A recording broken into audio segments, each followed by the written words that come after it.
Initially, when Don Felder came to the Eagles, the band was a five-man operation. Everyone was an employee of this company, Eagles Limited. Each one of them had a 50-50 split, and the basis of the band was that music, harmony, and harmony were the keys to success. Felder walked into a unit that thought, at least superficially, in terms of equality and brotherhood. They all collectively owned Eagles Limited. But when the band reunited years later, Don Henley and Glenn Frey determined that the system no longer served them. They believed that their contribution to determining the identity of the group, their command of the writing, and their vision entitled them to a much greater percentage.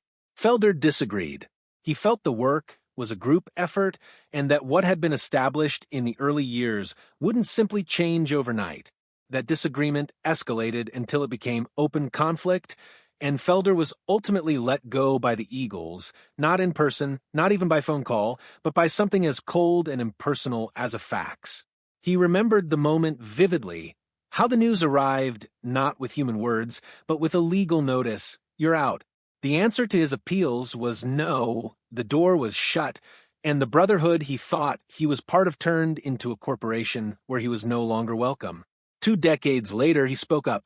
No more hiding, no more trying to maintain a polished public image. All the battles, all the backstage machinations, the unfairness, and even the treachery, he started revealing layer by layer, detail by detail. At 77 years young, Don Felder no longer had to rely on the Eagles to make a living. But he wanted to tell the truth, and this time he was not going to hold anything back. For fans who consider themselves experts on the Eagles, Felder's expose revealed a new point of view, one that entirely reinterpreted the band's narrative. As guitarist for the Eagles, Don Felder joined the group in 1974 and soon redefined the band sound. Prior to that, the Eagles had been heavy into country rock, with lush vocal harmonies and melodic arrangements. Felder introduced a hard rock edge, a tougher guitar sound, and a dynamism that carried them into arenas much bigger than before. What he brought was not just technical ability, but musical character. It was a different kind of identity that added gravitas to their sound, and subsequently, Felder would compose the heart of the most iconic guitar solo in the band's history. The Eagles' 1976 release of Hotel California became an indispensable landmark, not only for the Eagles, but for rock music itself. The idea for the melody started with Felder's humble demo of a simple song he had recorded at home in Malibu on a 12-string guitar. From there, the legendary song developed. The extended, memorable guitar solo of Hotel California consisted of technical prowess and unrepeatable musical feeling. It came to be the definition of Felder to millions of fans, but at the same time, it put him firmly at the center of a struggle for power in the band that he would never be able to win. Behind the headlines and behind the sold-out concerts, there existed an unseen power grid within the Eagles. Don Henley and Glenn Frey dominated it all. The songwriting agenda, the set lists, the public statements, and even how the profits were split. Even though Felder co-wrote and sang some of the Eagles' most iconic hits, he never had an equal voice in how things were handled. The image of the Eagles was based on harmony, but the truth was division. The group functioned less as a cooperative and more as a corporation, with Henley and Frey as the CEOs. Felder did not keep silent. He questioned, why were Henley and Frey getting more revenue when the work was collaborative? Why were other members' creative ideas always disapproved or routed through the duo's control? These questions were never addressed. Instead, they were seen as threats. Felder's demands for fairness were made out to be difficult to work with, but it was really only asking for what he felt was fair. When the Eagles got back together in 1994 for the Hell Freezes over tour, tensions once again flared. Felder was again left out of financial choices despite being on stage each night playing with the band. The tension was palpable, as if working under dual employers instead of jamming with band members. In 2001, breaking point had finally come. Felder got the axe. No emotional dialogue, no sitting-down meeting. Just a cold fax letter that took away not only his job, but also his identity as a member of the group he'd helped make. That dismissal was demoralizing, not only because it signaled the termination of his career with the Eagles, but because it seemed like erasure of his contribution to one of history's most successful bands. Felder retaliated through legal means. He sued Henley and Fry for breach of contract, wrongful discharge, and unfair division of profits.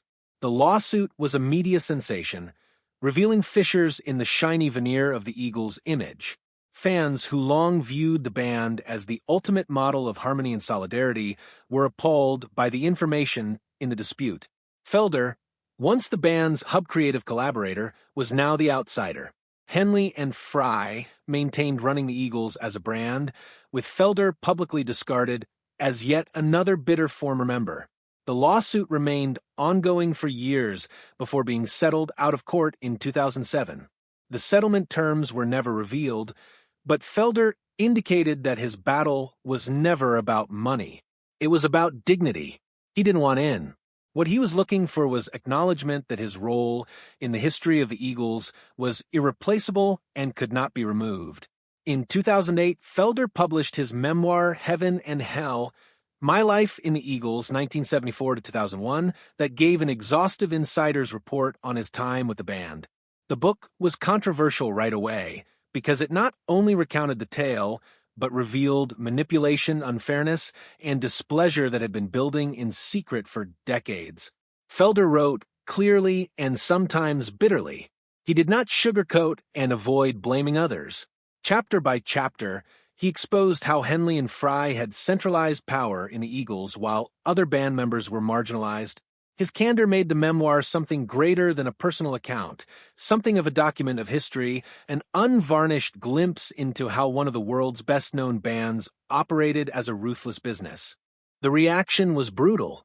Henley's lawyers accused Felder of violating secrecy contracts and attempted to prevent sections of the audiobook from being released. The fight was no longer about music. It was now about who ruled the narrative. Felder insisted that the book wasn't done to destroy anyone. He openly acknowledged that he had kept some things back to avoid making the story darker. Nevertheless, what he did share was enough to irretrievably alter the way fans perceived the internal workings of the Eagles. Others called him attention-hungry, but far more credited the memoir with long-awaited revelation about the myth versus the reality. Felder moved into his own trajectory after the book. In 2012, he released his first solo album, Road to Forever. It was not intended to be a glamorous comeback, but a very personal album with lots of themes of loss, change, betrayal, and healing.